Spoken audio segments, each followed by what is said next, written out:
Hello guys, finally हम पहुंच चुके हैं नानी जी के घर।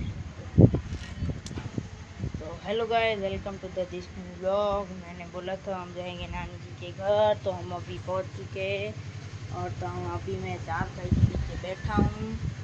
तो अभी तो इधर तो कुछ एक्सपेरिमेंट भी नहीं कर सकते, क्रेजी फैमिली ऐसे ही व्लॉग बना सकते हैं, कुछ क्रेजी तो नहीं कर सकते। तो इसलिए पहुंच चुके हैं।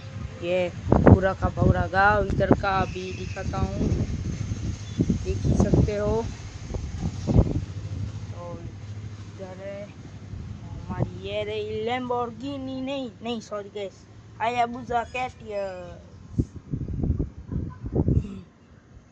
तो गैस तो अभी तो कुछ नहीं, तो आज के लिए इतना ही। फिर मिलते हैं नेक्स्ट व्लॉग में, और फिर डे 2 में कुछ करते हैं, देखते हैं क्या करते हैं।